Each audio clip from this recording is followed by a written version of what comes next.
વિજ્ઞાનની વ્યવસ્થાનો સદુપયોગ કરો. આ 100% વિજ્ઞાન આનો આપ્યું છે, આનો સદુપયોગ કરો તો પરફેક્ટ હાલે. અરે છોડો, તમે આનો નેટનો ઉપયોગ કરો. તમારી 15મી પેઢીએ કેવા વસ્ત્રો આપણા વડીલો પહેરતા એ આમાં નીકળશે. કોઈ પણ શ્લોક તમે માગો આ શ્લોક આપે છે. કોઈ પણ ગ્રંથ, અરે ઉપનિષદ વેદ માગો તો આ આપે છે.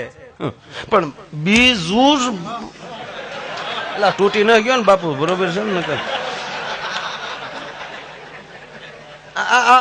એમાં વોટ્સઅપ આ બે વર્ષ થયા ને. હું તો નથી વાપરતો. નહીં આપણે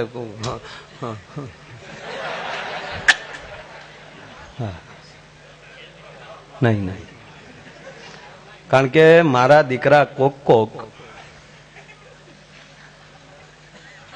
હું કીર્તિભાઈ બે મારી વાડીએ બેઠા બેઠા ખાટલે મોજ કરીએ. ઈ ફોટો કોકે ડાઉનલોડ કર્યો ને એમાં મારા દીકરા લખે, કવિરાજ પ્રોગ્રામ નું કેમ થાય, તારી પાસે કેદી ઉશી ના માંગ્યા લુખેશ?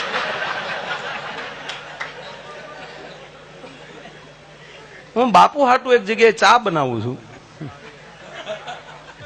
મને વાંધો નથી જે લખે, મને શું વાંધો, મને કોઈ પ્રોબ્લેમ નથી. હા, પણ એમાં હેઠે લખ્યું, મિત્રો આને કહેવાય મંદી. હા, અમારી માથે એવા સંતોની કૃપા છે ને સાહેબ, અમેરિકા વેચાઈ જાય ને તો આ દેશના કલાકારોને મંદી ન થાવે. કારણ કે કોઈ સાધુ પાસે અમે પૈસા નથી માગ્યા, કૃપા માગી છે.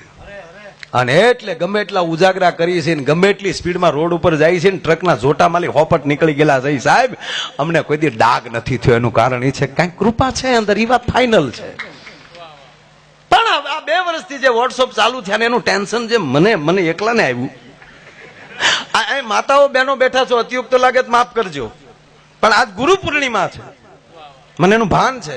હું કઈ જગ્યાએ બેઠો એનું ભાન છે. પણ 30-35 વર્ષ પહેલા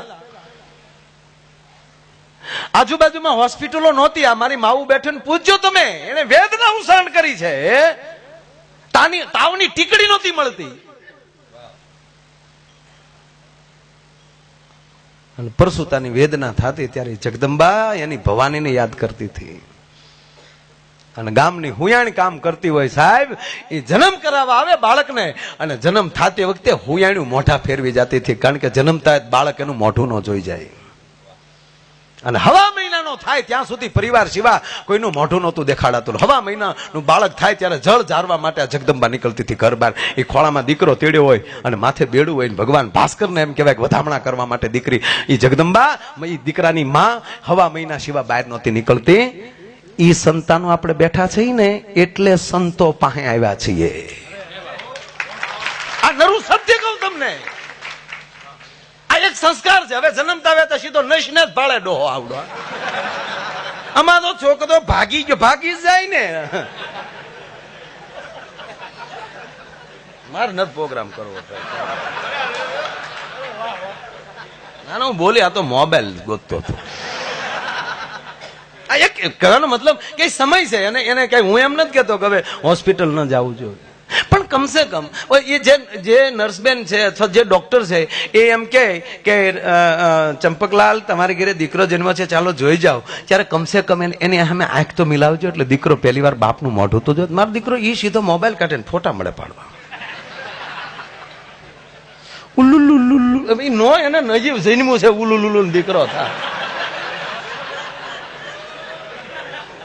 હવે બાપ પેલા જે છોકરો મોબાઈલ જોવે છે, 18 વર્ષ પછી વાઢિયો કેવો હોય છે. એટલે સદગુરુની જરૂર છે. એવા પરિસ્થિતિમાં જન્મ હશું ને તો સદગુરુની કૃપા થાય ને તો બાપ એ પેઢીઓને ઉજાગર કરે એવો સંતાન પાછું તમારું થશે, સંસ્કાર મળશે. તો એ સંસ્કાર સંસ્કાર મળે છે, સંપત્તિ નથી મળતી. અને અહીંયાથી સંસ્કાર મળે છે, અને જેની પાસે સંસ્કાર હશે અહીંયા સંપત્તિ ડોટું દેતી આવશે. આ રૂપિયાની હું વેલ્યુ જોવો તો ખરા. નાના હતા ને બપોર સુધી રોતા ત્યારે માઇન્ડ માં દહડો દેતી કરકરિયા વાળો, એને બદલે માથે ધોધ થાય. તો